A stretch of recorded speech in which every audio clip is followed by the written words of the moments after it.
Want to get this briefing by email? Here's the sign-up. Good evening. Here's the latest. Al Drago for the New York Times. 1.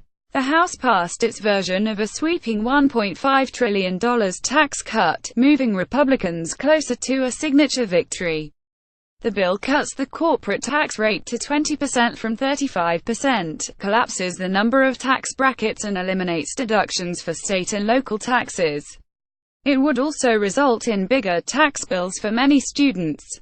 We tracked how every member voted. Attention now turns to the Senate, where another version of the bill is struggling.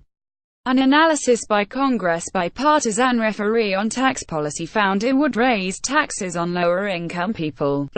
Julio Cortez, Associated Press. 2.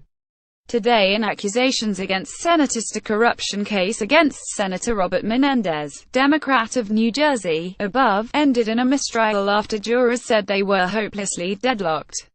Al Franken, Democrat of Minnesota, apologized after a newscaster said he had kissed and groped her without consent during a USO tour in 2006. And 4 more women accused Roy Moore, the Republican nominee for Senate in Alabama, of UAL misconduct. But the party's state organization has decided to stand behind him, putting it at bitter and public odds with national party leaders. Matt Ike for the New York Times. 3. We went to Charlottesville, VA, where middle-class families trying to buy insurance through the Affordable Care Act have been slammed by astronomical price increases. Subsidies are available to help low and moderate-income people pay premiums, but no financial assistance is available to a family of 4 with annual income over $98,400. We spoke to people who had gotten price quotes of more than $30,000 a year, even for high-deductible plans. It's not working as it was supposed to, said Sarah Stovall, above with her family. It's being sabotaged, and I feel like a pawn. Giles Price Institute for the New York Times. 4. The U.S. says its battle against the Islamic State is the most precise air campaign in history. But far more Iraqi civilians are being killed than previously recognized.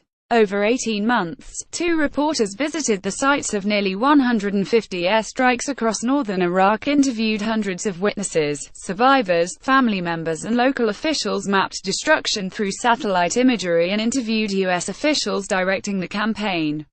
The devastating report, the focus of this week's Times Magazine, concludes that 1 in 5 of the strikes results in civilian death, a rate more than 31 times higher than acknowledged. Azmat Khan, a co-author of the article, discussed it on the Daily Podcast. Jeksign Yikis and Agents France Press, Getty Images. 5. In Zimbabwe, President Robert Mugabe and his wife, Grace, above, remained under house arrest in military custody.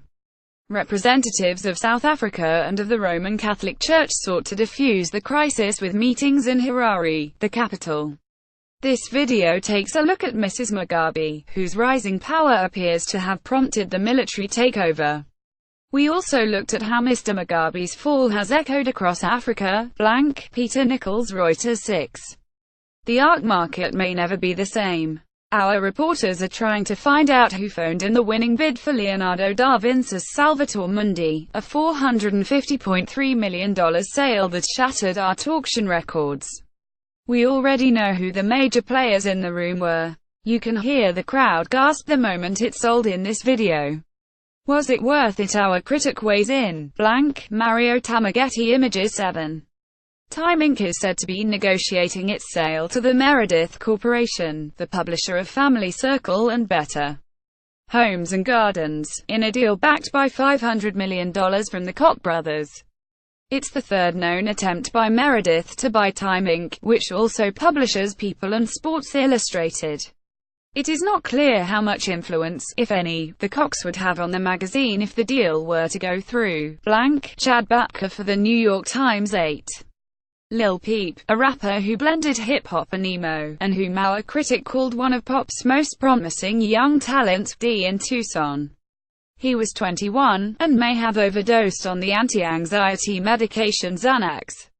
Had developed a rabid following on the platform SoundCloud. Fans connected intensely to his frank talk about drug use and suicidal impulses. Warner Brothers. Pictures 9. Our critic says Justice League, the newest DC Comics superhero, is looser, goozier and certainly more able than the last one.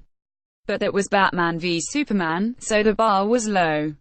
The new film has justice, and it has banter, she writes.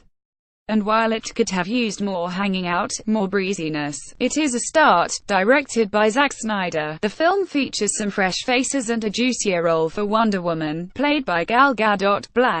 CBS 10. Finally, Stephen Colbert was pretty jazzed that President Trump aimed his Twitter account at a familiar target this week.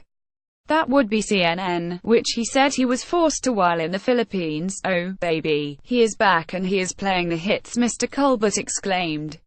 "De Muslim banda build the wall to lock her up, have a great night, Your evening briefing is posted at 6 p.m. Eastern. And don't miss your morning briefing, posted weekdays at 6 a.m. Eastern, and your weekend briefing, posted at 6 a.m. Sundays. Want to catch up on past briefings? You can browse them here.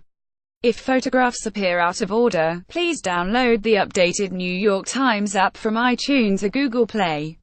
What did you like? What do you want to see here? Let us know at briefing@nighttimes.com.